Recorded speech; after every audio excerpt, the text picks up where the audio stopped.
You're listening to Nice-ish, a podcast about reality TV and your opinions, with your hosts, Cindy and Grace. Hi, everyone, and welcome to episode 39 of Nice-ish. I am here with my co-host, Grace. How are you, Grace? I'm good. Yeah. It's been a pretty good week. It has been a good week. I feel like we've gotten a lot done this week. Yeah, I mean, I guess that doesn't really speak for both of us, considering I feel like I've done stuff, but I keep catching you watching these stupid videos of Karens being detained by the police every time I come in. I don't know what happened. I saw one of them on YouTube on my Facebook page or something, and I'm not even on Facebook that much, rarely. I think I was on there to wish a happy birthday to someone, and you got the gift. and I was scrolling, and it was like, watch this Karen get arrested for whatever, and I'm watching it, and then I found myself the last 3 days kind of obsessed with it, I gotta say. I know, you've watched every video on YouTube, I swear. Because then you were like, oh, I can put it on the TV. And then you're scrolling through, and then you're like, oh, I already watched that one. I'm like, you already watched that one? That video was 3 hours. Well, you had come in and you started crocheting, and I was watching them on my phone. Yeah. And I kind of saw you looking a little bit, like showing some interest, hearing a gasp every once in a while. And so I thought, oh my God, we can just pull up YouTube right on the TV and watch that way. I was doing it for you. Well, no, the actual reason that you gave was that your hand was cramping from holding your phone too much. I don't recall. See, I'm learning something of these shows. I don't recall. Yeah. That's not proof. Where's your evidence? Yeah, I know. They're really stupid. They're a bit addicting, and it's very satisfying, I gotta say, to see these idiots who are like, no, you can't arrest me. No, it doesn't matter that I'm driving drunk or that I'm whatever. Yeah. It's like, and then they end up in jail. So it's kind of funny. Speaking of jail, let's talk about some Bravo news this week, which is that Karen Huger was sentenced this week. It finally happened. It finally happened. She was sentenced to 2 years in prison with 1 year suspended sentence, which means she serves 1 year in prison and the second year is suspended. And if she doesn't do anything to violate her parole, is it parole? I believe so, because if you're up for parole, that means, you can get out early. So if she does nothing to violate that, then she is fine. She doesn't have to go back. And I believe I also read 1 year suspended driver's license where she can't drive. So pretty big deal. A lot of people thought she'd get 2 months, 3 months. She got 2 years. Yeah. At max, which is a lot. It is a lot. But then, I mean, once you realize too, like how many she's had, then it kind of starts making sense. Like, oh, okay, this is your fourth. Yeah, it could be not enough. We tweeted a lot of stuff from the WeGo podcast, WEIGO podcast, who was in court and was kind of reporting on all of it. Yeah, how do we get to do that? How can that happen? Can you just go to courts like this? Like, do you have to be invited? I don't know. I don't think you have to be invited. I think for big trials, maybe. But for something like this, they probably don't feel like there's a whole lot of interest. Wow. I know. How wrong they are. There is a ton of interest. Well, I wanted to read a couple of their tweets so we could talk about it. The first tweet was about Karen's attorney. And she tweeted out, her lawyer said that she's a good person. She's been gracious through this experience, and he has asked the judge for a suspended sentence, 3 years probation, AA twice per week, make therapy a condition, and another thing, but I couldn't hear because people were rustling around. But I thought that was interesting. They wanted no jail time. I had heard that originally there was a plea bargain deal, and if Karen pleaded guilty to that, she would have only gotten 60 days. Oh, wow. I know. I don't know who you blame here, her attorneys or Karen, because Karen obviously would be like, I don't want to go to jail at all. So no, we're not taking it. But you have to have an attorney who's like, Karen, you saw that footage. Right.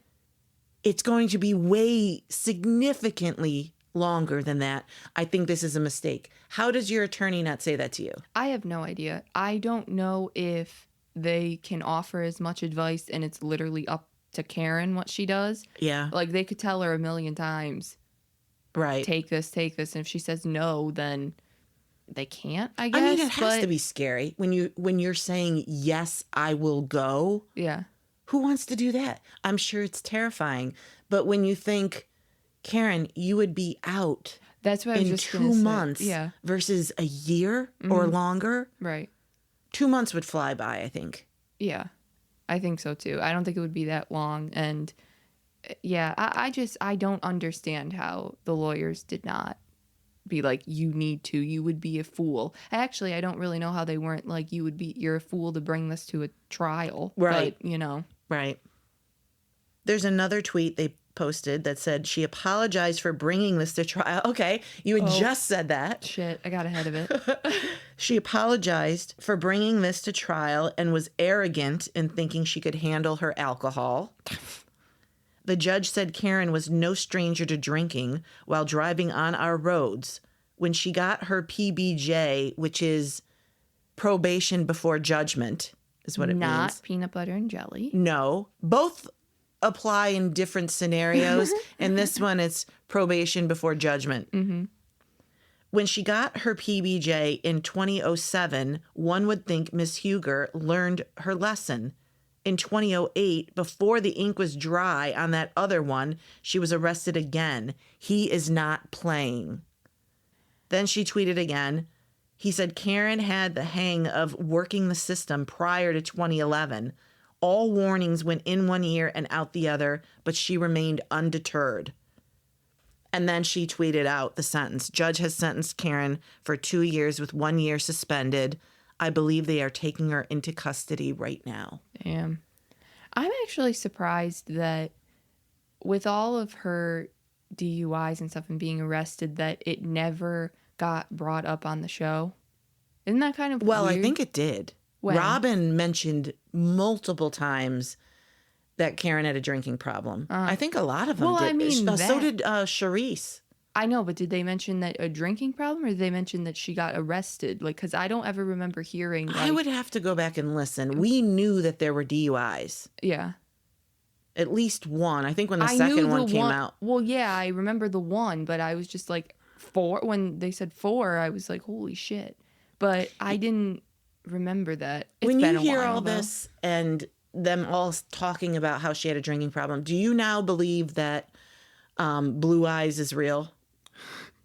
Like, do you think Karen and Ray both have their own partners or side people and all that? I don't know if Ray does anymore. He seems like he was older awfully and interested in those mermaids. I'm just saying. That's a good point. I don't know. I probably Karen Yeah, I does. don't know. Is he close to 80 or is that just because I thought he was significantly older than he is. I think he's like Karen. 75 or 77. Yeah, I think I was looking back in the notes of all she had tweeted out, and I think she did say that Ray was 77. Yeah. So, yeah, he's Ray is 77, and I have to say he looks good and gets around. That's what she said. So, okay. yeah, 77. Yeah. So Ray's going to be fine. But, yeah, I don't know. I mean, I don't know that somebody was in the car with her or anything like that and then fled. That just seems like a rumor a little bit. I think it does, too, because from where she was coming from, it sounded like she was at either a lunch or dinner with a girlfriend. Yeah, that's what it sounded like. So why would, the himbo be there? Right. It just sounds like that was very thrown in, Yeah. But this does actually make me think, though, on other shows we've seen that certain people get accused of having a drinking problem. Mm-hmm. things like this kind of keep happening. Karen is specifically. We've seen Shannon get accused of it. We've seen multiple people, and things have happened like this. Yeah. Do you think that rings true? Like, if somebody accuses you of it, then you might? Well, if we see it on the show a lot, too. I mean, they always accused Sonia and Luann. Yeah. And Dorinda. Luann's and Dorinda. Dorinda was never arrested, Grace, so back off. No, she was just super mean. She'd probably make the cop cry. I'm sorry, ma'am. If I could just get back in my cop car, I'll go. Yeah, Luann kind of hit rock bottom when she slipped out of those cuffs, And like a touch- goddess. And don't touch me, I'll kill you. That was good. I don't even know. She doesn't seem like she's sober anymore. I gotta be honest. No. And Sonia always seemed to have issues where she just couldn't control it. Right. So it would seem to ring true. Yeah. We'll talk about that later when we talk about Beverly Hills. So this theme will come up again. Oh, God. Are we going to bring up Sutton now? We have to. Yeah. Okay. Well, there is more Bravo news, isn't there? Yes, there is. So a weird story came out this week that Kelly Bensimon had sent a list of replacement RHONY cast members to Andy Cohen, and he confirmed it. Yes, that he she did. did indeed do this. I mean, I would believe it even if he didn't confirm it, but you know. So Page 6 tweeted this out and got a quote from Kelly that said, "Everybody says I should be back on Housewives." Okay, wait. Stop you right there. Who's everybody? I know. Who's everybody? She's out of her mind. I'm Everybody sorry. in her head. is Yeah. telling you. Well, that's a lot of people. I know. That's what I mean. That's a lot. Everybody. Then she said, and I'm happy to do it. Not to be mean, but like, not this cast. I sent a whole list to Andy. I was like, here's the mothership.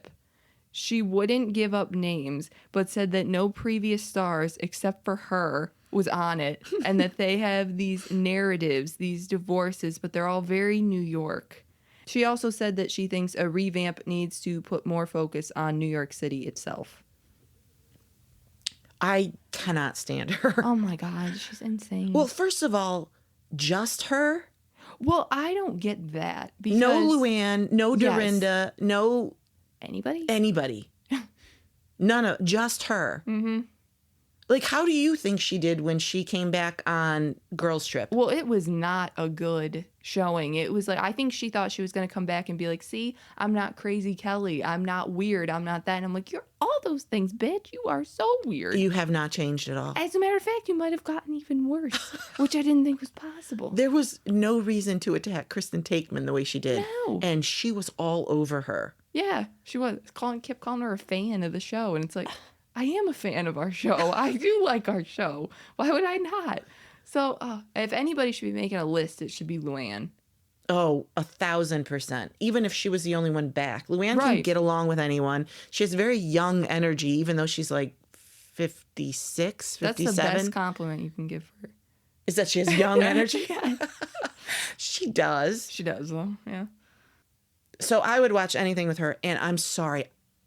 Fuck all you who hate Dorinda because I love her. I don't care. I know she's mean. It doesn't matter. We have met Dorinda twice and she has been lovely. I know. And you know what? If Luann can get over it, then everybody else should be able to. Luann is fine. So, and she was terribly, terribly mean to her. She threw a mugshot in her face twice. Oh my God, I know. Yes. So if Luann's fine, you'll all be okay. Exactly. Dorinda needs to be back. I mean, to be honest with you, Kelly sent a list. I have my own list that I would like to send Andy. I think we all probably have our own list of like who we would pick because this RHONY has been absolute garbage. So from all of the previous people or, I mean, who would be on this list? Well, I would absolutely put Dorinda and Luann on there. I'm actually done with Sonia if she can't get it together drinking-wise. It's just not working. I wouldn't mind seeing Kristen Takeman back. I thought she did really well on Girls Trip. I was fine with that. I thought she did too. She held her own too. Yeah. So if we wanted to do the thing where they did with season 5 where you keep some and then you bring some new people in, I don't know why they didn't just do that. I got to be honest, while I wasn't a huge fan of Ebony, I really liked Bershawn. Yeah, I do too. I liked her a lot. I thought she was really fun. I would nix Ramona. Yeah. She just can't be back. She's just, it's not happening. I wouldn't mind Carol back. Oh. And Carol and Andy patch things up too. So I don't know if she'd do it. Her and Luann hate each other, but Pumpkinhead. but it would be good. And I like both of them. Yeah, So I would I don't agree. know. Yeah, I think we could put together, maybe we send Andy our lists. Yes. You know who I want? She was at every single party that these New York women threw. It is the Not the Liza yes, Minnelli yes, chick. Oh, I God. want her. Yes, she is an integral part of New York City. One of Ramona's 50 friends. I don't even know if she was friends with Mona. She was friends with everybody. She was always at these parties, and I want her. That's Yeah. who I want. What about Barbara? Barbara can't hack it. She can't. Poor Barbara. I mean, that episode when they were in Miami, I think. Yeah. And Ramona invited Tinsley out and not Barbara. Oh my God, she was so mean to her. Oh, she was terribly mean to her, but Barbara couldn't handle it. She crumbled like a cheap suit and just could not deal. And then, of course, Luann doesn't like her anymore. I know. They had been friends for however long. I don't know. It was quite a while. Yeah. And then all she had to do was say, "You're not Adele, Luann, and that you can't sing." And boom. Out goes the lawyer she got her. Out goes the rehab she got her. Out goes all the support she gave her because you told her she couldn't sing. Big mistake. Huge. Oh, see, I miss old RHONY. All of these were so good. And I don't have any of those moments with this new cast. It's just been so bad. So, do I think Kelly's right for putting a list together? Yes, I do. Is her list correct? Not in the slightest. I can't stand Kelly, but I would even take her if it meant bringing Getting back everybody, yeah. Luann, Dorinda, and Carol. And Kristen. I would Yes. take Kelly. I'll take you. She's the con with a Yes. lot of pros. Yes, you basically just tolerate her. That's Yeah. it. I tolerate you. Barely. Barely.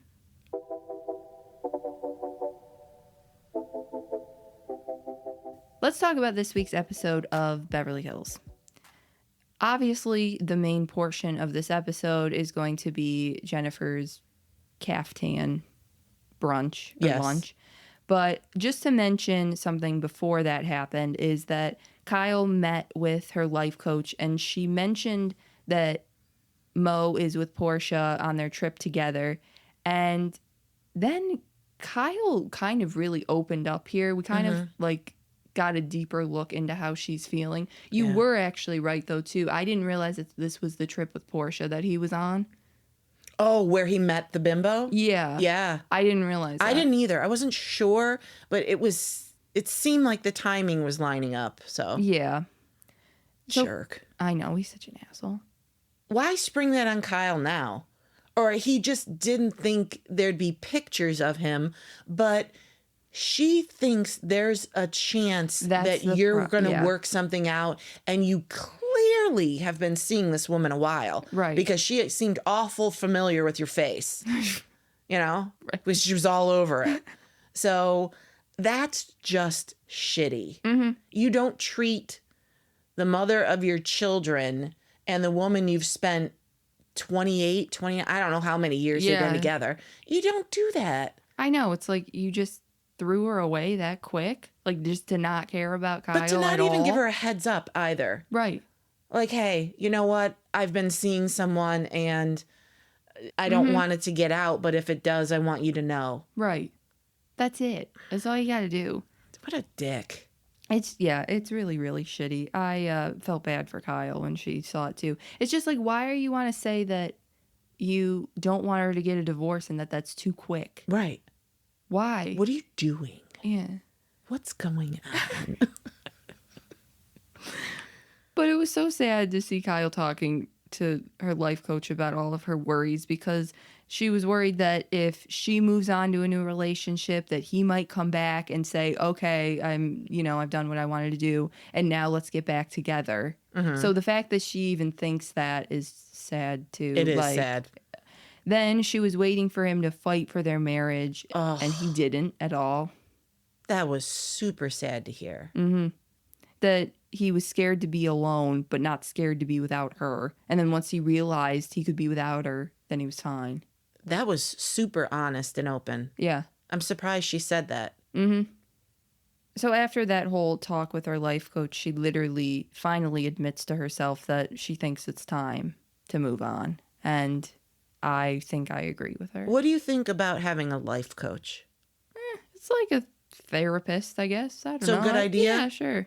I think it's a great idea, frankly. I think it's all in the same realm. So. But having somebody who knows what questions to ask you and knows how to kind of push you in the right direction, I think it can only be good to talk to somebody. I would assume that a life coach, you have to have some sort of like credentials for that. I would hope so. Because otherwise it'd be a waste of money. But I would assume that you would have to. I feel like I could do it. Really? Yeah. I feel like I'm incredibly motivating. Oh, that's nice. To other people or like... To you? Did I tell you that? What, did I give you this idea? Did I give you the people idea in general that just gravitate towards me. I feel like it's a gift. I am a gift to people. I feel like people is the same thing that we were talking about Kelly Bensimon. We were saying everybody. And I don't know who are these people. Yeah. Yeah, no, I don't think I could do it. In fact, I think I probably need one. So moving on from Kyle and her life coach, we go to find out that Jennifer is hosting a Caviar and Caftans party. And this is what will be the majority of the episode. Yeah, it was good. Oh my God. As the women are all getting ready for this party, a confessional of Sutton comes up and she just popped a jab in at Dorit, calling her Porit. Yeah. Like, boom. She was already heated before she got there. She was letting it rip in not only her confessionals, but in the car with Kyle. Yeah. Like, she was letting them fly. These women all have something that they're labeled as, and clearly the direction that Sutton's going is that Dorit is poor. And she may be. I mean, we found out, I think on this episode, and maybe I heard it social media before and just didn't remember, but that her house is in foreclosure. Right. And I actually Googled it, and it's true. So, ugh. It's probably because that dick PK decided that he was going to be like, here's the email. You have everything now, and I'm going to, Well, she bounce. got fucked because the mortgage is in her name only. Yeah. Only. Right. So she's stuck being responsible for it. And without PK helping, What a dick move that is. That is so calculated, isn't it? Yeah. Like, even from the beginning. Yeah. It's ridiculous. Can I just say something, too, about this? I had posted a picture on social media of Sutton with the roller, and I'm like, oh my God, Sutton just called her Porit. And people kind of take things really hard when it's someone that they love. And I thought it was funny, kind of. Yeah. I mean, I like Dorit, and there are times when I like Sutton. Yeah. So when I say something against one of them, the whole other crowd comes in and, well, Dorit does this, and Dorit said this, and Dorit... Yeah, she has. I know. I get it. That we're not saying she doesn't. But sometimes when the topic is Sutton, then that's what we're talking about. Yeah. And so, relax, people. It'll be okay. I mean, I think that this is probably the extent that Housewives should go. This is kind of the line right there, is a comment about being poor. I don't really get making comments about being poor or about your age. Those are the two that I'd never understand, because it is so easy for you to lose money or to be wealthy at one time and not the next. And same with your age. Your age, you're always going to Go get up. older. So when you age shame someone, I'm like, do you get it that you'll be that age at some point too? Yeah, I'm not a fan of usually physical stuff. Like, people are still going after Heather Gay, even though she's lost a lot of weight and stuff. They still like to call her names and stuff. And I'm just not a fan of that either. No. I mean, as a woman, most of us have gone up and down. Now, you haven't, but you're still young. But the older you get, that type of stuff fluctuates. Oh, yeah, for sure. And I'm not a fan of that shit, of making fun of someone's physical appearance. No, I get there that. are a million other things. I A shit personality is fair game. Yeah. But, Exactly. let's keep it classy. I know, right? So Sutton is just already pissed with Dorit on the drive to the party. Like I said, she's, saying that Dorit aspires to be her and that all of her friends at her barbecue party were like 14-year-old babysitters and stuff like that. I'm like, Sutton, you're getting yourself really worked up here. Well, they're all very personal attacks. Yeah. Yeah. It's like you can have a fight, but reel it in a little bit. I know. It's like, I don't know. You know what? I live for this shit, though. It's so funny to me. I just don't know what direction we want housewives to take. Mm-hmm. And a lot of people, myself included, don't mind messy fights and stuff like that. But I usually like kind of the stupid ones. Oh, yeah. Which, for sure. That's all Salt Lake City was. That's probably why I'm obsessed with that, is because every fight was so dumb. Mm-hmm.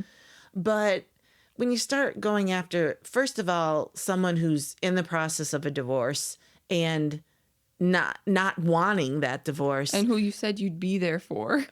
Right? Then it kind of, I don't know. They all take shots at each other, though. So it's like, just pick one then. Pick the poor thing then. Keep that going. Yeah. Like, just, it's fine, but I don't know. Sutton just doesn't really have a warmth to her or a humor to her that everything comes off as nasty. That's the key. She's not funny. No. So then it just loses everything. It's like, wow, oh my God, you're really going in on her. Right. And that's the difference for me with Erica this season. I think she's hilarious. I do too. So everybody shows up to the party wearing, as the invitation instructed, caftans, except for Dorit, who decided to just, I personally think, disregard it. She said she didn't read it, but I don't know. Oh, 100% she saw it and just was like, I'm not wearing that. It doesn't look good on me. Yeah. I'm going to wear this fitted, gorgeous, I don't know if it was Gucci or what, but I think it was Dior, but yeah. Okay, I'm going to wear this. And it was gorgeous. She looked fantastic, but I don't know a woman on the planet, actually, that looks good in a caftan. It's so shapeless. It is, yeah. So, So things kick off with Dorit and Sutton, like, almost from the get-go when everybody sits down. And Sutton ordered a water. And Dorit asked her if it was because of their fight. And Sutton got really pissed and said no. Now, I don't know. Do you think that Dorit was starting with Sutton? Because I'm not sure. And we have 2 tweets here that are opposing, so I'll read those. All right, yeah, convince me. So the first one is from @organic_reality, who said, my take, I don't think so. Dorit wanted an opened avenue to discuss what took place at her party. Instead, she got a dead end. That's the one take. The other take is from @RHOBH5, who said, yes, Dorit was starting again, just when I started to root for her this season. It also reminded me of when she was asking Denise about her jacket in a condescending way, and Denise said to Dorit, you know what you're doing.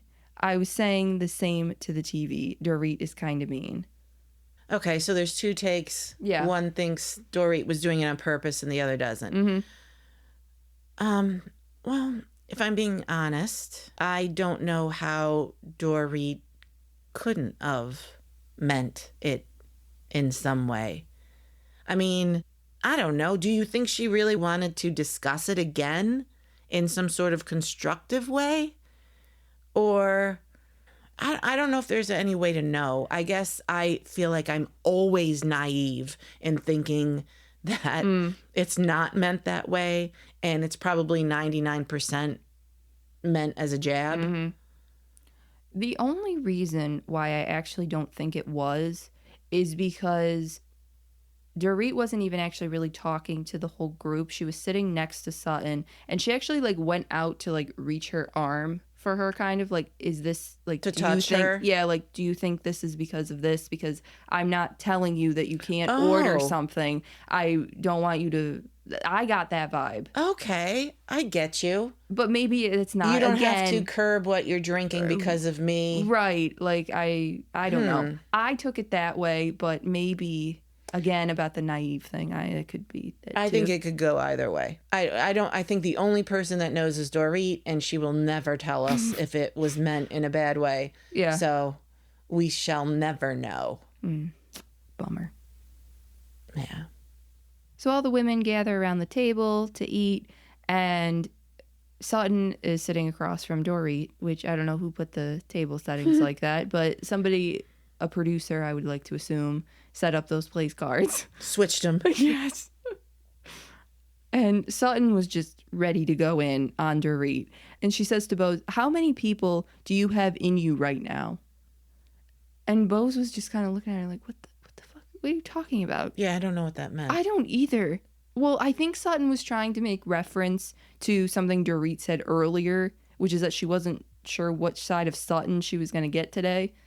But Sutton just came off really like weird with this. All I can say is weird, or a little off already. Like, to just say that to somebody who doesn't really know what's going on. And Bose wasn't even engaging her? Right. No, she was just kind of looking at it like, what? What are you talking about? Yeah, I didn't remember that part. But So- it sounds dumb. It was. It was weird. It was like, what? So then Sutton is mostly yelling at Dorit, and it's a fairly standard housewives fighting, you know, back and forth a little bit. But then Sutton says to Dorit, pick on someone else whose wallet fits. And everybody was just like, ugh, mortified. Like, what? What are you doing? Yeah, I still am not quite sure what the jab meant. Like, I know, that's the like, funny part about it, too. you can't fight with someone who has more money than you? It literally didn't make sense to me. That's why it was so funny that everybody was mortified, because I'm just more confused at what you're talking about. Like, it was a terrible diss, Like, I she thought. just wanted to hit her again about her wallet? Right. And it's like, Sutton, you got really lucky in your divorce here too, by the way. So it's like, That's let's another not thing. attribute all of this money to just you and that you created all of it. I got a little bit of shit over that, and I think people completely misunderstood what I was saying, because I had said something about that jab and like, well, where did Sutton get her money? And people were like, you know, stay-at-home moms are the most important job in the world, and she contributed to the household by letting her husband work. I agree that stay-at-home moms are very important. I did it for many years.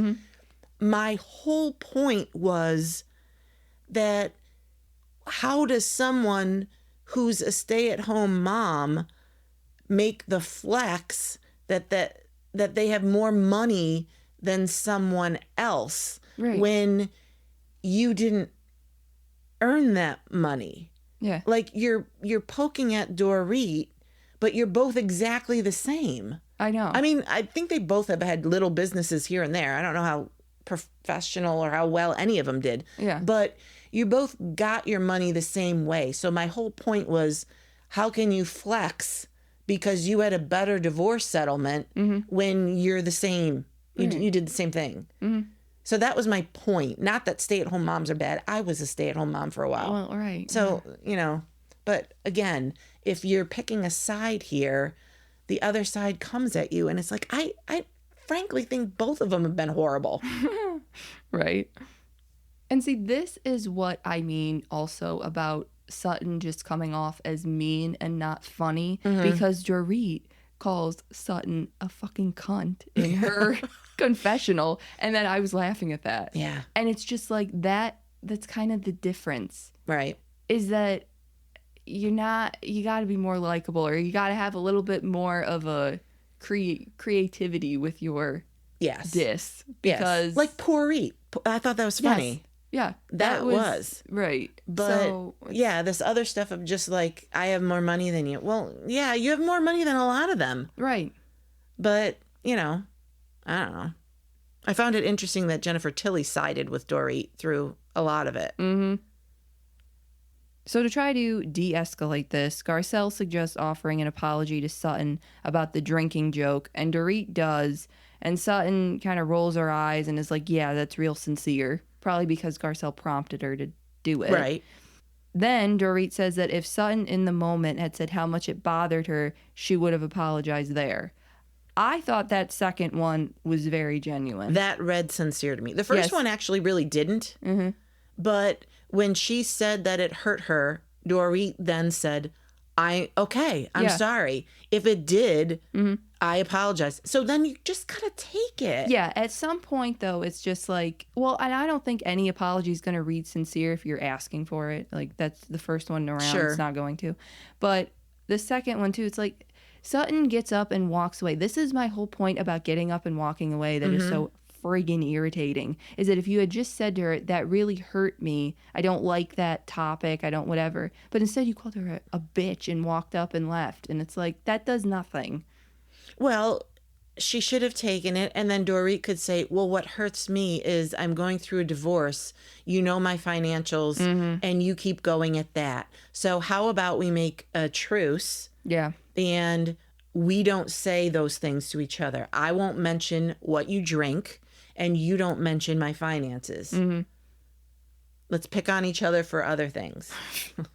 Exactly. And give her the handbag, Sutton. Let add that as a peace offering. Exactly. She needs the money. She could sell Well, she it. could. I was just gonna say, Sutton can buy it back at the pawn shop. Right. So on the sneak peek for next week, we see Erica's mom comes into town. Garcelle and Dorit have lunch, just the two of them. Which is interesting. Yeah. I never thought that would happen. I know. It seems like it was a pretty decent conversation, too, just from the little trailer. But yeah, I think she mentions to Dorit that Kyle took the word wife out of her profile bio. Mm-hmm. And Sutton's fashion show will be next week, too. And Kathy just disrupts it completely by standing there, and the model can't get around her. I know. My God, I'm so sick of this idiotic comedy act she does. I don't know. How can you not know? And they're all yelling at her too. Kathy, move. Yeah, I know. It just seems like everything revolves around you type deal. Yeah. And maybe that's just truly how it's been her whole life. So she's just oblivious to other people. Uh-huh. But I don't know. I'm over it. It's annoying.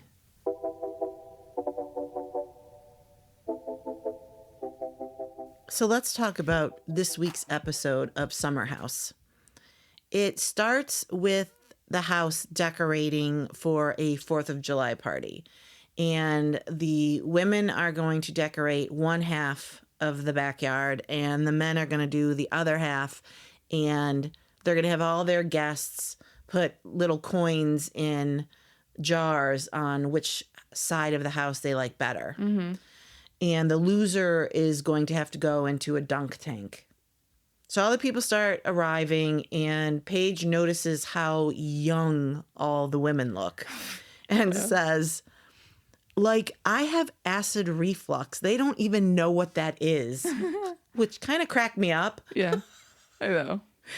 But the women end up winning, and the men have to all go one at a time into the dunk tank, which the women dumped all of the hot dog juice and hot dogs from the night before into the water. Yeah, I actually thought that was pretty disgusting. And I think that the women would have been really pissed if the men had did that to them. Yeah. I don't actually think any of them would have done it. I think they would have been like, screw this, I'm not doing it.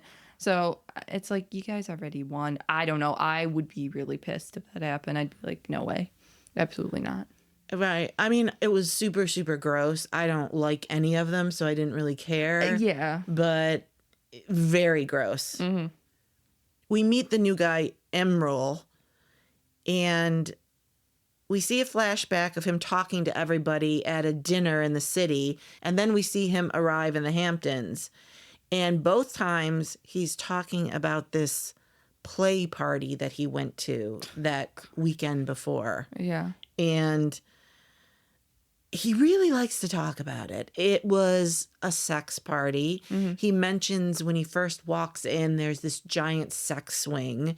He said that he had 2.5 partners that night.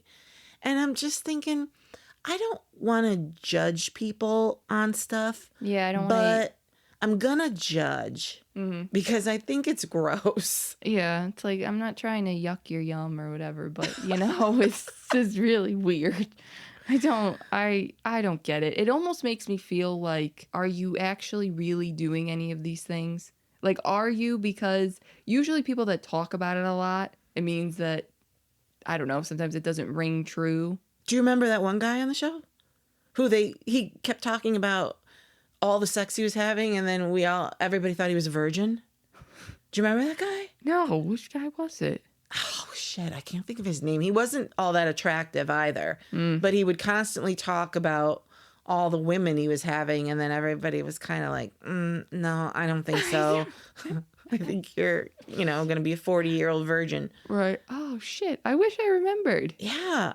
I'll have to look it up. Yes, because but it I need kind to of rings like that. And like I said, if that's your thing, fine, I guess. But as a woman, who finds that attractive? Well, right. It's very off-putting. And honestly, I don't know who asked you about it, like in this detail of like what you were doing. Well, he like, wasn't at the last party. Yeah. So it's kind of like, where were you? Oh, I couldn't make it. I had to have sex with 3 people. Mm-hmm.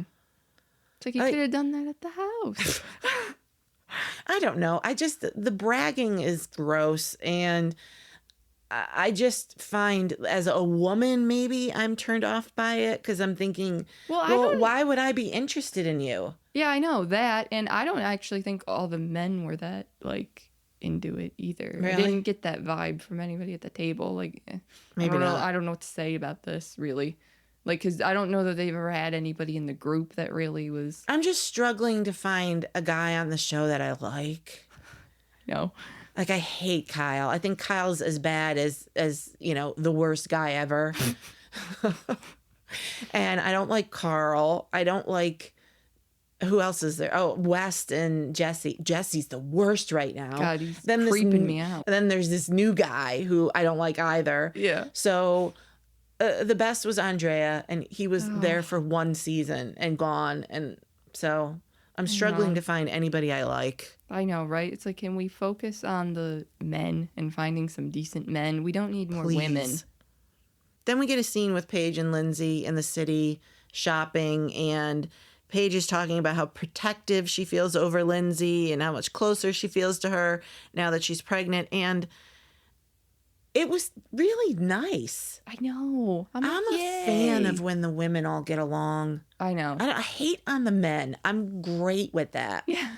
But I like them being kind of a united front. Yeah, I do too. Especially when it's these shows like Summer House where there are men and women on the cast. Mm-hmm. I like when the women get along. Obviously for Housewives, it's, right. all bets are off. I like when they don't. Care. Right.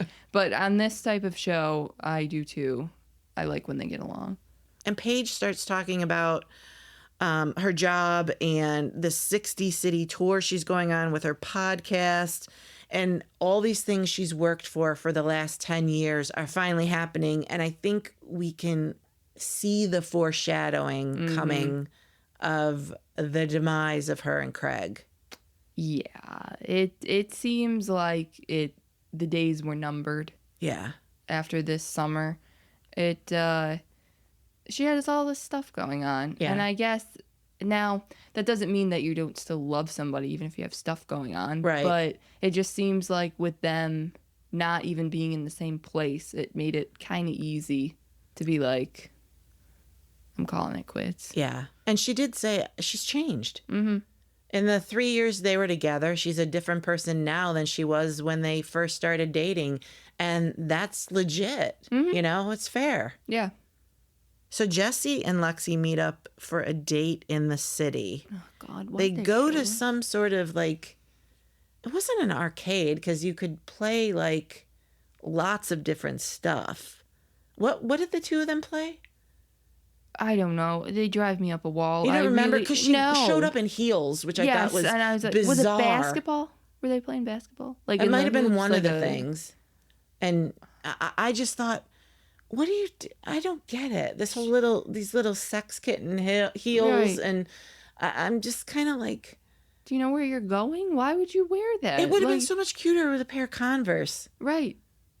Exactly. A pair of Converse, wear your jean shorts, that's fine. And just wear like a normal fucking shirt.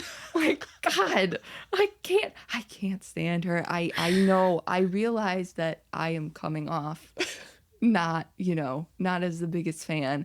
I'm not. But that's okay. We can't like everybody, and she's driving me up a wall. That's fair. Maybe it's because she's so young and all of them aren't, that I feel like she's like one of these things are not like the other type deal. She's not so young. Oh, I guess compared to the other one, Kyle and stuff, who's 40, God, Kyle's 42. A baby though. He's the worst one. I know, but she's 26. She is an adult. Is she, but though? She I know, seem but like it. yeah, I agree. I'm trying to not come off as such a hater. That's fine. That's good. We can balance each other out. I can do it, and you don't have to. But I get why you hate her. I can't. Well, they have kind of a heart-to-heart, the two of them sitting there. And he wants to know if they will share a bed over the next weekend. But then at the same time says to her, do you move this fast with every guy? Because he feels like it's a little too early to commit. And I'm like, what? I know, this fucking guy. He is so irritating. Oh. He is driving me crazy too. Like, what are you doing? What's the game here? Because do you want her to share a bed with you, or do you want her to turn you down? Like, are you testing her? Because that's kind of what it seems like. Like, you want her to say no. This is the second weekend, by the way. Like, already. Right. You've known each other for maybe 9 days total. Mm-hmm. Did you see his face when she said that she was a relationship girl? I know. I swear to God, it looked like his boner deflated. Like, okay. So I had tweeted out, is Jesse, and I said Jess Solomon, which people got a kick out of. It was a typo. I noticed when you showed it to me too, but then I knew if I pointed out your typo, you would be like, damn it, I can't fix it. No, I swear to God, I read it and I thought I put the E there, but I didn't. Mm-hmm. So, but anyway, I said, is Jesse Solomon giving anyone else the ick? Oh. And I gotta say, Grace, almost 2,000 likes, 40 retweets, and 171 comments. 99.9%, which were yes. He is disgusting. Actually, I don't recall reading any comment that said that they liked him. Mm-hmm. So it might have been at 100%. But wow, 100% of something that people agree on. I want Bravo to know. That brings people together. Yes, it does. It's a uniting factor. And I think Bravo should know that we don't like him. Mm-hmm. And, pass the message along. I know. I'm shocked that he's having the season that he is already, because last season I did not mind him. No, I rooted for him a little bit. Yeah. And so this season it's just like, who are you? Well, the reason I think why he wasn't so annoying was because he was pretty upfront for what he was looking for. Mm-hmm. Like, he was going to hook up with somebody random every weekend. Yeah. But he was pretty honest about it. Mm-hmm. So fine. I don't. Who gives a shit? Go ahead. Go for it. Yeah. But with her, he's like giving all these love bombing signals, like, I'm in love with you and you're so gorgeous and I'll meet your parents and all this shit. But then you don't want to commit. I get why you don't want to commit. It's been 9 fucking days. No. But you can't say all that stuff. Yeah, I know. Don't give the impression that you're interested in doing that. And then when she says, okay, let's do that, be like, this is too fast. Yeah. Whoa. Such an idiot. I agree. So then they show Kyle DJing a party, and everyone shows up to support him. How did that happen? Can I just say that, though? Why is anybody letting him DJ anything? It was a one-off comment, and now that, like, places are like, yeah, you can DJ. We should never have given him this, because he does not need it. He's not a DJ. He's not a DJ. His ego is ridiculous. Right. Who knows if he's any good? Oh, probably not. He probably just, like, presses one stupid button and then is like, I'm a DJ. Probably took classes. From DJ James Kennedy. Probably. They're the same type. So while they're there, Paige, who was there again to support him, even after he sent her these texts, she shares with Sierra that she got a bunch of texts. Well, she calls them rage texts from Kyle. And I thought it was supposed to be about Craig. Yeah. The first line is about Craig. The rest of it's pretty much about Hannah.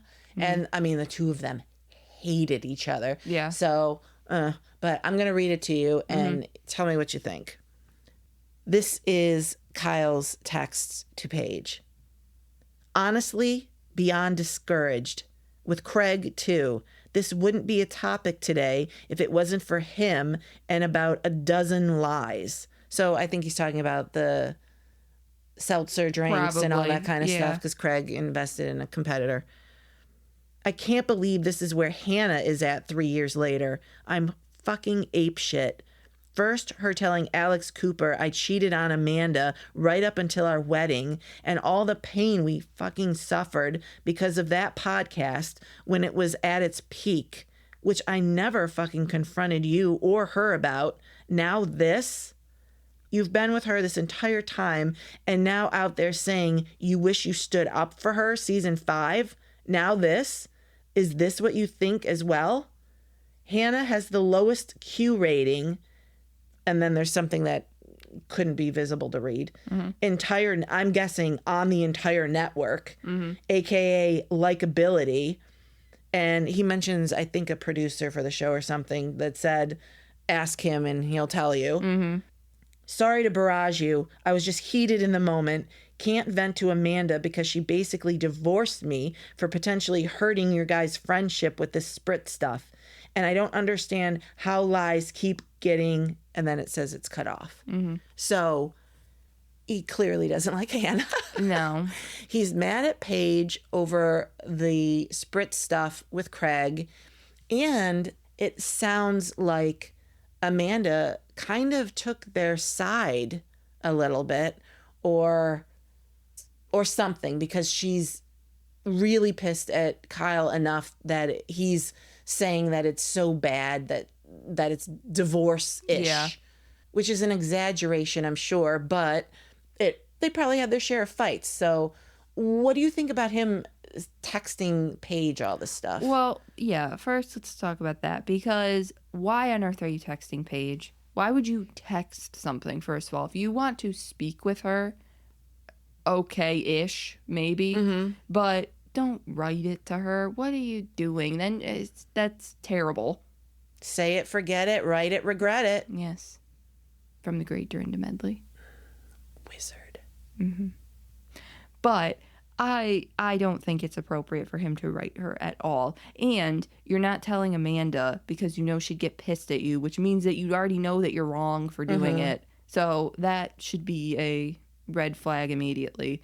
I will say, though, I can't stand Hannah. I have always not liked her. Right. So I really don't know why she would be talking about the show now. You haven't been on for forever. No, but I don't think it's... I hate her, by the way. I cannot stomach her. I don't like her as a comedian either. No, I don't think she's funny. There's nothing about Hannah I like. However, if she's going to go on talk shows or podcasts or whatever, they're going to ask her about Summer House. It was part of it. She was a big part of it for a while. And her and Kyle hated each other on it. Yeah. She blames him for getting fired, which Kyle has denied. I don't think that's fair. No, I think I don't think I so. think he is probably right that her Q factor or whatever, her likability factor, was like below 0 for a lot of us. Well, yeah, it was probably when she decided to have sex in their bathroom. Oh God. That probably did it, and for your likability factor, because that was so disgusting. It was everywhere in the house too. Yeah, she was gross. So I don't think that any cast members can get anybody fired. That is Bravo's deal. In fact, I think Bravo likes conflict. So if things were going well and people were choosing sides and she was getting half, she'd still be there. But nobody liked her. Right. So then we hear that Kyle actually texts Paige about Amanda and their problems. It sounded like maybe advice sometimes, but then it sounds like shit talk. Like when he's pissed and wants to go to somebody, he goes to Paige. And then Paige even says she doesn't tell her, which shocked me. Yes. I tweeted about it and said, wait, Kyle texts Paige shit about Amanda and Paige doesn't tell her? And we got a response from @CrankyBorakua, who said, see, this is why I think no one should be close and texting a friend's partner. It just opens the door for these messy situations where you can be put in between with information. I really don't want to hear what a man has to say about my besties. Yeah, I think that kind of makes sense. I don't know how Kyle felt like Paige and him were close enough to do that. Clearly she's listened in the past. Right. So I don't know why you would open yourself up to that. Would you be comfortable with a friend of yours, like, texting you, like a friend's partner texting you about that bestie of yours? Hell no. Yeah. If it was something bad, unless it's something like, hey, I don't know what to get this person as a gift, can you help me? Mm-hmm. Or like, hey, we're doing this, whatever. Like, if it's advice-wise, right, sure, fine. That's not a big deal. Right. But if it's like that you want to shit on the person. And vent? Yeah, why do you think it's me to come to? Yeah, I feel the same way. I don't like it. I wouldn't do it. I wouldn't, I would say I'm not the person because I'm too close to this person to not tell them what you're saying. Exactly. So, none of the negative stuff. No. So we get a sneak peek for next week's episode with Lindsay hosting this gender reveal party, which 2 teams are in this kind of scavenger hunt to win. I'm not sure what you win because everybody's going to find out. And actually, it kind of really already spoiled the gender reveal, not just because we know she had a girl because we're current, but because they showed a sign that said it's a girl. And then we see Kyle and Carl in pink shirts. So I think. And Kyle's wearing a literal like bib that says it's a girl. So that'll do it too. So things kind of come to a head at this scavenger hunt because Paige and Kyle kind of talk about his rage text to her, which she called them rage texts. Some people read it and are like, this is rage? What are you talking about? I didn't name them that. Yeah. Paige did. And so I'm just using her wording. And he calls her two-faced and says she almost ruined his marriage. And frankly, she feels like he takes no ownership whatsoever. Right. I mean, and he does. How could she ruin your marriage when you cheated? Yeah, I know. It's like, that's on you, man. It's all on you. Yeah. We've watched, and frankly, I used to think that they were the worst couple. I still think they're worse than Carl and Lindsay were. That's fair. Yeah. Yeah. They're a terrible couple. They are. They should not be together. Why she ever married him was just so dumb. But it looks good. I mean, we see Kyle really upset, kind of storming out the front door, almost in tears. Because Paige is like, are you calling me two-faced? Are you fucking kidding me? And, she's not someone you really want to fight with. Yeah. She's too smart. I know. And he's such a baby and so sensitive that, right. So it's going to be good.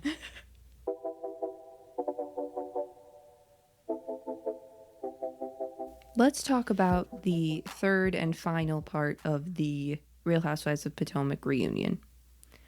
So it starts with Mia walking off the set because Giselle had said that she was a terrible mother. Mm-hmm. And nobody was like, wait, don't go. No. Nobody really cared. So this was kind of poorly timed for Mia if she wanted people to, want her to come back, because this was when Wendy got the text message from Eddie saying that he had talked to TJ. And now we finally figure out what he told Eddie, which Right. was that he was basically paid to be Stacy's boyfriend on the show and film with her. So if people really didn't care that Mia was leaving, they totally didn't care after this. Nope. Mia who? Exactly. Even Jacqueline, your best friend, is like, did she, like, I don't know. I don't know where she is. It doesn't matter. We're all focused on this now. Right. So back when the women all kind of reconvene, Andy says that TJ isn't here and that Stacy asked for him not to be here. Mm-hmm. And they were kind of like, okay, weird. And that's when Wendy finally says that TJ said that he was paid by Stacy to be her boyfriend and that he wants his money that's owed to him. And Stacy doesn't believe Wendy. Right. She's looking at it like, no, that's a lie. And it's like, well, wait a minute. Are you saying that Wendy's lying and Eddie are lying? Or are you saying that TJ's lying? Like, because that's who you should really be pissed at. It's like, don't shoot the messenger kind of here. Yeah, I don't think she thought Wendy and Eddie were lying. Although she says she didn't believe it, but I don't know what to think here. Mm-hmm. This is very odd. I do think, if I'm doing pros and cons, who's the most trustworthy between Stacy and TJ? Right. Stacy. Yeah. He seems incredibly thirsty. Ugh, he God. seems very competitive, and the fact that she broke up with him, he seems like the type of guy that would want to take revenge Yeah. on her. Yeah, I think so too, especially based off the way that he treated Stacy. Yeah. So I think that he would be the type that would just spout off shit and not really think about what this would do to her. Or if he did think about it, not really give a shit. Because it's all about him. Exactly. But then at the same time, Stacy did not come off very believable. I know. That's the problem, is that I want to believe her, but you weren't really giving a very compelling case as to why we should. Andy literally said, call him right now. He's clearly there. Eddie just talked to him. Call him and say, why did you say this? You're lying. Mm-hmm. And she wouldn't do it. Right. And based off of the reaction, if she had called him, it would have either been a backtrack, which then you would know, okay, he's full of shit. Mm-hmm. Or if he was like, yeah, that's what happened. What are you talking about? So I don't know. The either or could have happened. And the fact that she didn't want to call him makes me think was something talked about. I don't know. I really don't know what happened here. It sounds like they were friends. They knew each other from QVC. And to me, it seemed more like, hey, you want to be on TV? Mm-hmm. I'm on this show. I could use a significant other, Yeah. Let's do this together. It kind of sounded that way. Right. I don't know. I don't know either, but Stacy's not buying it just from Wendy alone. Right. So she was like, I want to see the footage. I want to hear it. And so the camera that has the footage was the camera that was filming Mia, who decided to leave like midway through this. And literally nobody gave a shit because they're like, right, we're all talking about Stacy. I don't actually think Andy knew till the very end, almost the end of the reunion, that she left. So Stacy doesn't really believe Wendy just on her own. So the women all start chanting, bring Eddie out. And Stacy did too, which was kind of weird. I know. She's all over the place, though. Yeah, she is. I don't think she knew what to do. No, so it was like, okay, bring him out then. Because if she didn't believe him, I guess, then you're like, okay, let's clear this up. But it was, I don't know what you wouldn't believe. Well, he does seem very vindictive. Yes. So you broke up with me. The reunion's coming. I had another chance to get on. I didn't like the way I was portrayed. Mm-hmm. People were saying I was gay. People were saying this. People were making fun of me. So he probably got roasted the whole season. Right. We did. Yeah. We thought he was a weirdo. Right. So all of that, and then he doesn't get to go to the reunion to defend himself. He was pissed. Well, it just sucks because it's like the one person that was with you that actually did stick up for you was Stacy. Until she saw how badly he treated her, though. Right. But then you fucked her over here Right. at the end. And it's just like everybody else hated you. You had one person and then you're like, you know, she's like, bye. So I don't know. I keep talking myself out of believing it and thinking if there's anybody that would just lie on her, it would be him. Yeah. So I don't know. I choose to believe that Stacy's fine. But Eddie ends up coming out and he takes the first chair, which is a very special spot since Mia. I bet you that spot was still warm from when Mia I know, left. right? Well, Wendy didn't move over. I thought for sure she'd scooch on over, but I know. So yeah, Eddie takes the first chair and he confirms what TJ said about her wanting to pay him and stuff, and about how he's being painted in the media, that he's not thrilled about that. And then Stacy still is like, I want to see the footage. I want to know what's going on. She doesn't even quite believe him. And I'm like, Eddie, talk to him. What are you talking about? How do you not? Yeah. So I'm like, girl, that's why she comes off sketchy. Yes, that's why. 100%. It should have just been, okay, well, I don't know why he's saying this. I think he's mad at me for dumping him. Yeah. And he's being a vindictive ass. Right. And it's like she literally had said, I want to speak to him face to face. The women literally suggest FaceTime him, call him, let's get this situated. Wendy, I thought, was actually perfect when she was like, this is your chance right now. This is it right here. Because if you do all this and we see everything here, we can hear it and we'll know what's going on. Right. And you can tell if he's lying. You would easily be able to tell. And she's like, no. So I thought that was very weird. I would agree.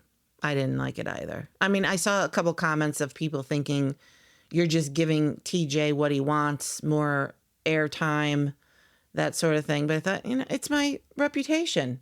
Yeah. So what? I mean, I prove him a liar then. If it is truly not true, then the truth will come out. He will be proven a liar. Right. He'll come off as a liar. So, nah. Do it. So yeah, through all of that, Andy announced to the women that Mia left and nobody flinched, and that was literally what's for lunch? Right, exactly. Then Andy also mentions that they will come out with a tape of TJ on a cell phone for everyone to listen to. They could only get it on that. They couldn't play it. Can I say how funny that was that he went to sit by Stacy and the whole other couch was like, wait, we can't see it. What about us? That would have been me. I know. And Andy's like, you gotta just relax. Like, I will tell you, you'll be able to hear it. It'll be fine. We can take a break for a minute, but just, no, I would have been like, no, I'm going and standing behind that couch. I want to watch. That's what I would have done too. Yeah, I'm moving. It's like, I think Stacy should hear it first, not you, Ashley. That's funny. So Andy shows her the video, and Stacy can finally hear that TJ said what he is being accused of. Yeah. And she actually made him like play it twice, and everybody's like, "Are you kidding me? You didn't hear it? We heard it all the way from over on the other couch." Well, I would have wanted to hear it twice too. Right. So she just says how hurtful it is, and she kind of looks like she's about ready to cry. And so the problem is that she's saying that there will be no receipts. Like, she's saying there's no cash apps, there's no bank statements, there's no text messages to prove any of that. I would like to believe that that's true. And if it was, then he would do it. Right. I would think TJ would provide those. And we've just seen this part of the reunion. So if he has any, then he needs to provide them. Although he's going to say, she didn't pay me. I didn't get the money. She owes me the money. But it's like, no. There would be some sort of like text message or talk about that, or a phone call, like whatever, something that you would have talked about it. There's no way that it just doesn't make sense. There was no romantic connection between them at all, though. At all. So that's where I'm struggling. It's not like they were in a sexual relationship. It's not like they held hands. Yeah. It's not like he rubbed her back.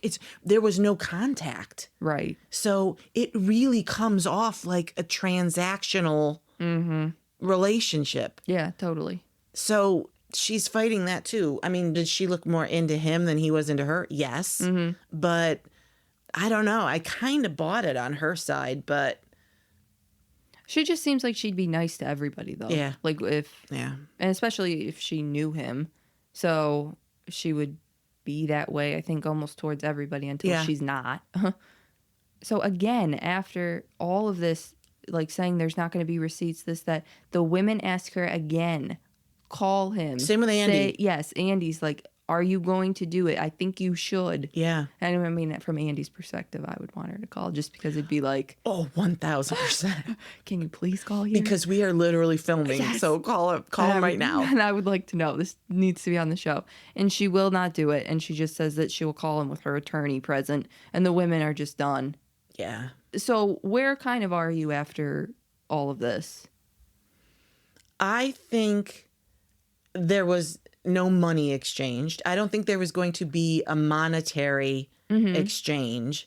I'm kind of thinking Andy thought the same thing. Are you sure it wasn't just I'm not going to pay you money, but I'm going to give you exposure. Yeah. And let's do this. We were friends. We were good friends at QVC.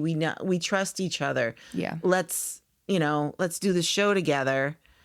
And I think it was more that. I don't think she ever agreed to pay him. No, because that doesn't seem like her vibe. Actually, exposure kind of seems like it, because we've kind of heard her talk about Vivian, that she was like, I gave her exposure on the show, things like that. So I think Yes. that seems way more likely than her. She's not paying That anybody. was exactly what my next point was going to be. Think about Vivian and how she handled all of that. I brought you up and I this and Yeah. that. That's exactly, I was thinking the same thing. Okay, good. Well, I said it first, so it was my thought.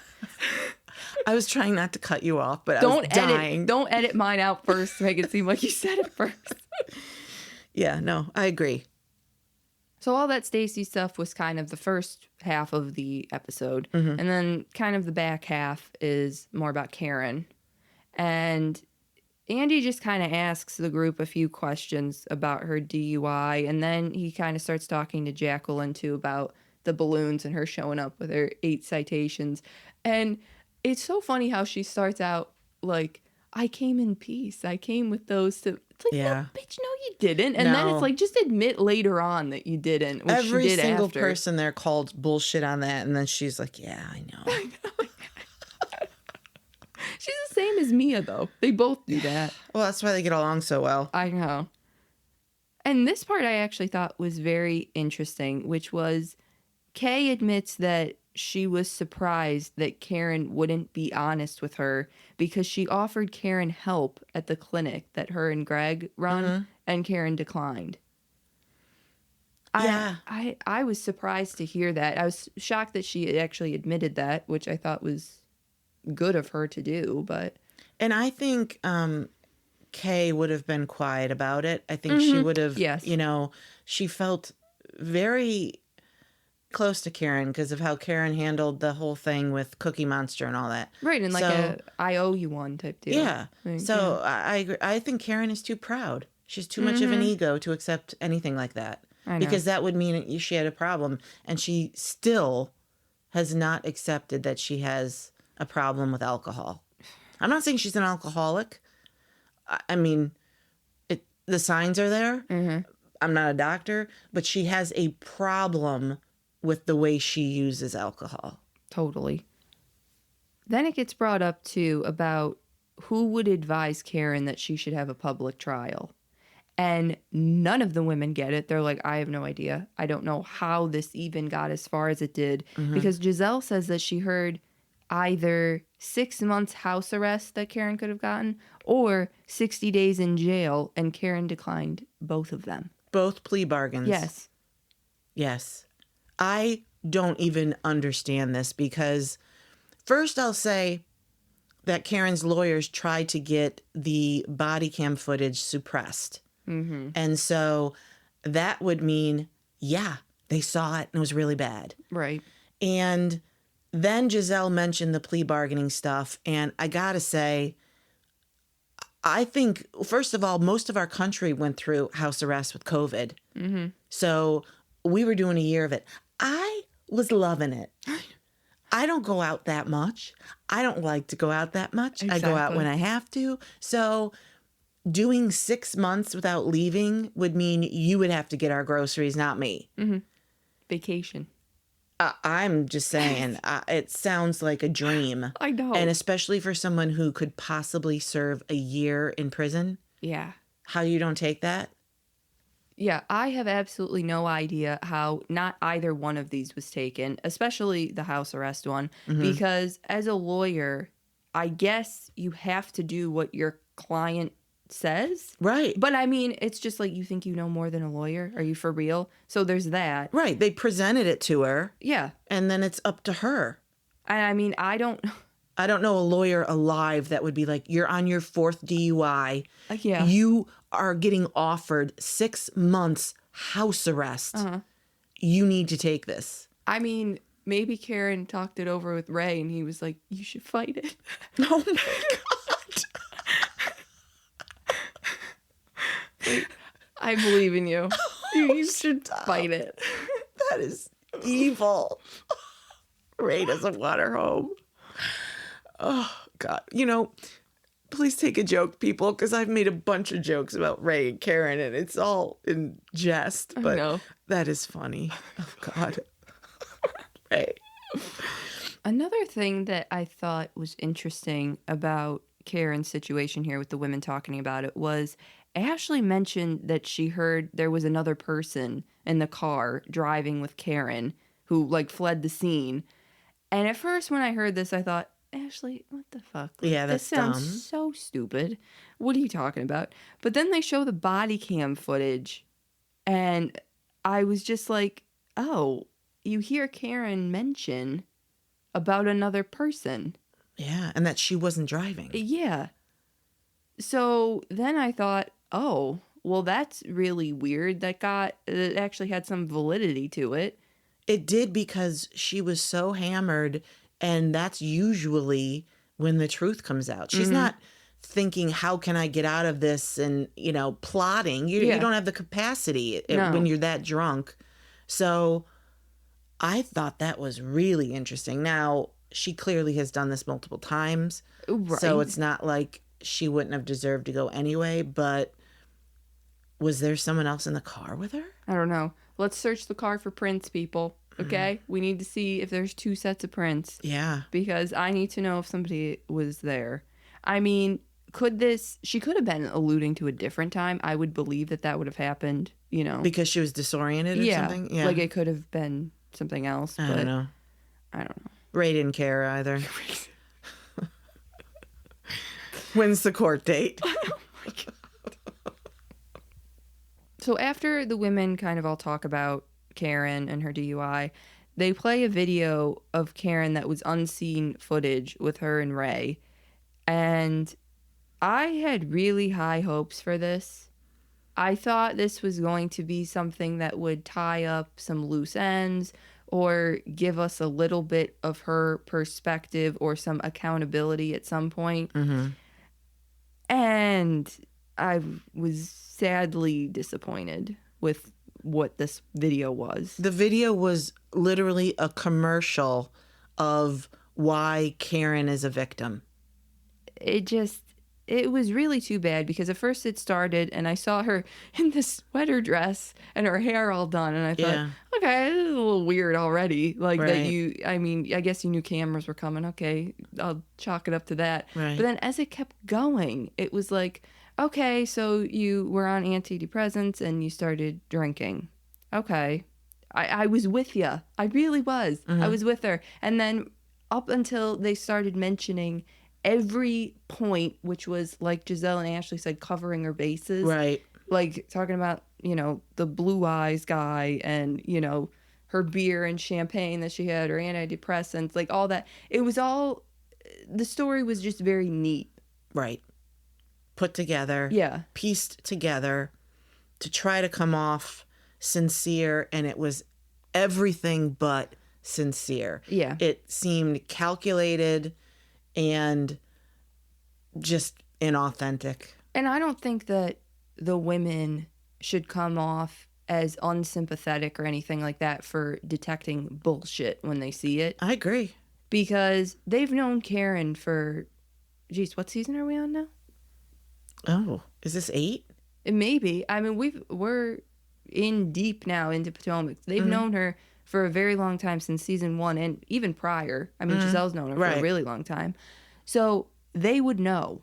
Yeah. And if they're like, come on. Giselle was on the money with everything. Yeah. She really was. I do think she has love for Karen and is sympathetic for some of the things that Karen's gone through. But she's like, no, I'm not taking this. In fact, she said, Andy, turn it off. Yeah. You need to cut this. Yeah. Because if anything, it makes Karen look worse. Mm-hmm. And it did. It really did. Yeah. So none of the women were impressed by this. It didn't really do anything. I mean, maybe Stacey was like, No. Poor Stacey. She's always on the wrong side of history here. She's not getting it. No. So after that video, Ashley and Wendy actually both mentioned stories about Karen and her drinking, hearing from other people. Ashley talks about that she met a guy on the train when she was coming up to the reunion, and he's like, I recognize Karen because of a place I worked at, and that she would come and drink there. And Wendy's story was fairly similar too. Yeah.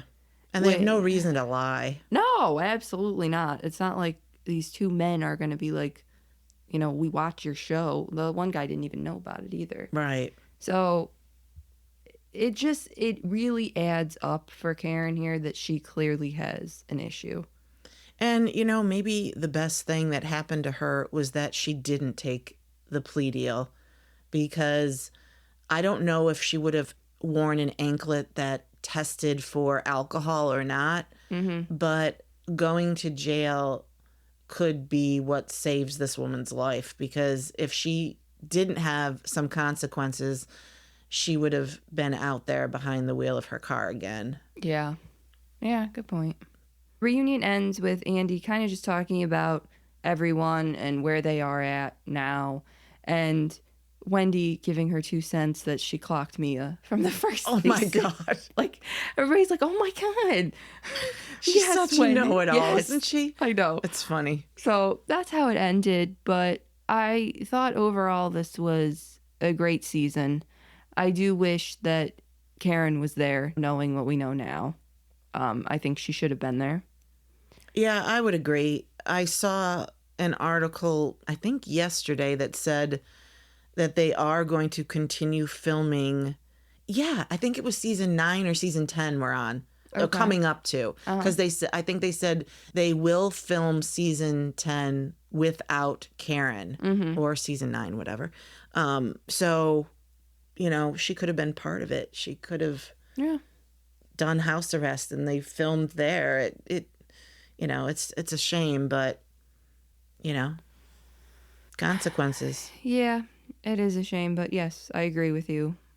Consequences for sure. What do you think is going to happen with Mia? I mean, she needs the money. She'll be back, right? Oh, yes. There's not a doubt in my mind that Mia will be back. Absolutely. Unless for whatever reason they would fire her. But so who do you think the show's going to be around then? Like, without Karen there, like, who do you think they're going to focus on? Because I got to say, Ashley has zero going on. I know. Zero. Her stories are about everybody else.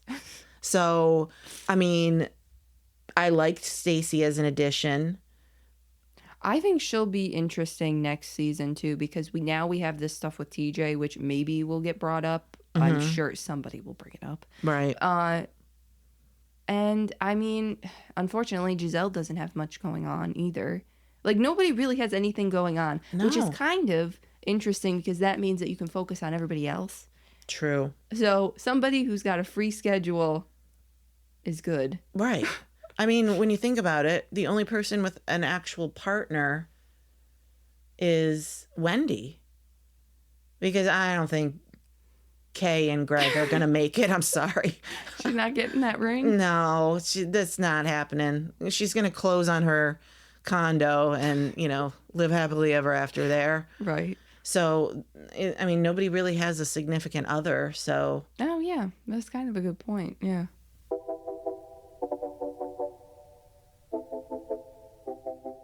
Thanks for listening to episode 39 of Nice-ish. You can follow us on Instagram, Twitter, Blue Sky, or Threads at Nice-ish Podcast or at Love Cindy C.